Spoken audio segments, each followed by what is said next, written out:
నమస్తే, నేను మీ ఖమ్మంపాటి సత్యనారాయణ ప్రజాపతి, విద్యార్థి నిరుద్యోగ జేసీ చైర్మన్, ఉస్మాన్ యూనివర్సిటీ. ఈరోజు తెలంగాణ హైకోర్టులో నిరుద్యోగులకి బాసటగా నిలిచేటువంటి, అండగా నిలిచేటువంటి ఒక అద్భుతమైన తీర్పు రావడం జరిగింది. జీవో నెంబర్ 16ను కొట్టివేస్తూ అక్రమ పద్ధతిలో రెగ్యులర్ అయినటువంటి జేఎల్ అందరినీ కూడా రెగ్యులర్ నుంచి వాళ్ళని టర్మినేట్ చేస్తూ వాళ్ళని తుది తీర్పు అయితే ఇవ్వడం జరిగింది. ఈ యొక్క తుది తీర్పులో భాగస్వామ్యమైనటువంటి ప్రతి ఒక్కరు కూడా ధన్యవాదాలు తెలియజేస్తూ ఉన్నాం. ముఖ్యంగా ఈ కోర్టు కేసులో మాత్రం ఓయూ శంకర్ అన్న ఆయన టీం, అంటే మేమందరం కూడా దీన్ని ఫైనల్ వరకు రావడం కోసం కూడా ఎన్ని అహర్నిశలు కృషి చేసి కష్టపడి ఎన్నో అవమానాలకి ఓర్చుకొని కూడా తుది వరకు కూడా వెయిట్ చేస్తూ తప్పకుండా విజయం మనకే చేకూరుస్తుందని చెప్పేసి నమ్మకంతో నిలబడ్డందుకు మాకే చాలా సంతోషంగా ఉన్నది. శంకరన్నకి మద్దతు ఇచ్చినటువంటి అండ్ మా నిరుద్యోగ కమిటీకి టీంకి మద్దతు ఇచ్చినటువంటి ఉద్యోగ సంఘాలకు కూడా చాలా ధన్యవాదాలు తెలియజేస్తా ఉన్నాం.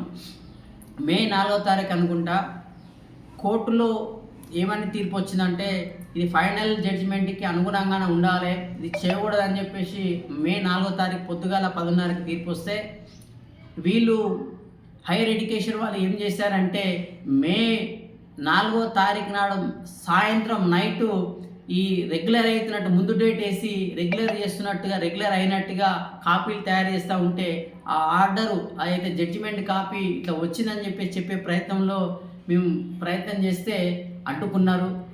సరే, అర్ధరాత్రి 12 గంటలకు ఒక డేట్కి ఆర్డర్ కాపీలు తయారు చేస్తున్నారని తెలుసుకొని మేము ఏం చేసినామంటే శంకరన్న నేను ఆ యొక్క హైయర్ ఎడ్యుకేషన్ పోయి మేము ఆపే ప్రయత్నం చేస్తే అక్రమంగా మమ్మల్ని తీసుకెళ్ళి మా విధులకు ఆటంకం కలిగిస్తారా అని చెప్పేసి వాళ్ళు మమ్మల్నే రివర్స్ క్వశ్చన్ వేస్తే ఈ అర్ధరాత్రి మీరు ఏం ప్రభుత్వ విధులు చేస్తారు మీరు చూపియండి అని చెప్పేసి అంటే వీళ్ళు క్వశ్చన్ చేస్తారు, ప్రశ్నిస్తారు. మీ అన్యాయమైనటువంటి ఈ అక్రమ పద్ధతి ఈ ప్రపంచానికి తెలంగాణకి తెలిసిపోతాయని భయపడి మమ్మల్ని తీసుకుపోయి బేగం బజార్ పోలీస్ స్టేషన్లో రెండు రోజులు బంధించారు. ఆకలి కలవటిస్తూ మేము అక్కడనే పడి ఉన్నాం. ఆఖరికి మాకు రోడ్డు మీద కింద పడిపోయిన బోండాలు తీసుకొచ్చి మాకు తినిపించారు. 2 రోజులు పస్తులు ఉంపించారు. మమ్మల్ని చాలా హింసించారు. న్యాయం కోసం పోరాటం చేస్తే హింసించిండ్రు ఆనాటి కేసీఆర్ ప్రభుత్వం. ఎన్నో అవమానాలు, ఎన్నో చిత్రహింసలకి గురి చేసినటువంటి ప్రభుత్వానికి ఈరోజు ఎక్కడున్నా కానీ కేసీఆర్కి ఇది చెంప పెట్టు అని చెప్పేసి మేము నిరుద్యోగుల సమాజం నుంచి మాత్రం చెప్తా ఉన్నాం. ఆ రోజు ఆర్డర్ కాపీస్ అన్నీ కూడా డిస్టిక్లకి అన్ని వెళ్ళిన తర్వాతనే మమ్మల్ని రిలీజ్ చేయడం జరిగింది. ఆ రోజు చాలా ఎన్నో అక్రమ కేసులు పెడదాం చూసిరు.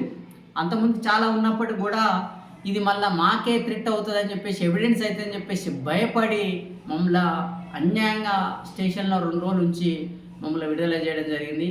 కానీ ఈరోజు మాత్రం ఎన్ని అవమానాలకు మేము లోనైనా కానీ ఈరోజు దానికి చెంపపెట్టులాగా తీర్పు వచ్చింది. తెలంగాణ హైకోర్టు నుంచి ఈ తీర్పు రావడం చాలా సంతోషం అనిపిస్తుంది. నిరుద్యోగుల సమస్యల మీద కానీ వాళ్ళ యొక్క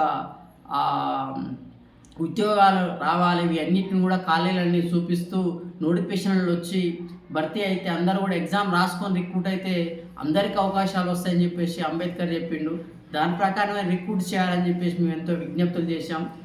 వాటిని కూడా మరి వేకెన్సీగా చూపిస్తూ వాళ్ళకు కూడా వెయిటేజ్ ఇవ్వండి, కాంట్రాక్ట్గా పనిచేసిన వాళ్ళకి వెయిటేజ్ ఇవ్వండి. వాళ్ళని కూడా వాళ్ళు ఇన్ని రోజులు సర్వీస్ చేశారు కనుక వాళ్ళకి రిటర్న్ ఎగ్జామ్లో వెయిటేజ్ ఇవ్వండి. అందరూ సంతోషిస్తాం, దానికి ఏం కాదంటలేము. ప్రతి ఒక్కరు కూడా ఖాళీలుగా చూపిస్తూ నోటిఫికేషన్ ఇవ్వాలని చెప్పేసి కూడా ఇప్పుడున్నటువంటి కాంగ్రెస్ గవర్నమెంట్ కూడా మేము విన్నవించుకుంటున్నాం. ఇప్పటికైనా సరే నిరుద్యోగులకి న్యాయం జరిగిందని భావిస్తూ ఉన్నాం. ఇప్పుడున్నటువంటి 5,000 పైచిలుకు పోస్టులని ఖాళీలుగా చూపిస్తూ నోటిఫికేషన్ ఇవ్వాలని కూడా మేము కోరుతా ఉన్నాం. ఎందుకంటే చాలామంది కూడా పీజీలు, పిహెచ్డీలు, నెట్ సెట్ క్వాలిఫై ఎదురు చూస్తూ ఉన్నారు. అందరి నిరుద్యోగ సమాజానికి ప్రభుత్వ ఉద్యోగులు ఎవరైతే సపోర్ట్ చేశారో అందరూ కూడా ధన్యవాదాలు. ఉస్మాన్ యూనివర్సిటీ నుంచి మీ అందరూ కూడా ధన్యవాదాలు తెలియజేస్తూ ఉన్నాం. అందరికీ కూడా ఉద్యోగాలు రావాలి, ప్రాపర్ వేల ఉద్యోగాలు సంపాదించాలి. అక్రమ మార్గాన దొడ్డిదారిన ఉద్యోగాలు సంపాదించడం అనేది మంచి పద్ధతి కాదు. ఎంతోమంది జెన్యున్గా చదివి ఎంతో సబ్జెక్ట్ ఉండి భావి తరాలకి నాణ్యమైన విద్యను అందించాలని చెప్పేసి చాలామంది ఉన్నారు. వాళ్ళకి అవకాశాలు రావాలనే మా ప్రధానమైనటువంటి ఎజెండా, లక్ష్యం కానీ ఆశయం కానీ కనుక అందరికీ కూడా ధన్యవాదాలు. ఓయి శంకరన్న, ఖమ్మంపాటి సత్యనారాయణ, మాతో పాటు అంటే కుర్రా ఈశ్వర్లాల్ అందరూ కూడా ఆ రోజు నైట్ అర్ధరాత్రి పోయి కొట్లాడ చేసిన టీం అనేది చాలా అందరూ కూడా మమ్మల్ని మెచ్చుకోరు. ఆ రోజు మెచ్చుకున్న మాకు సంతోషం అనిపించలే, కానీ ఈరోజు జడ్జిమెంట్ ద్వారా మాత్రం మాకు చాలా సంతోషం అనిపిస్తుంది. Thank you one and all. మీరందరూ కూడా ఎప్పుడు కూడా మాకు మద్దతుగా ఉండాలి.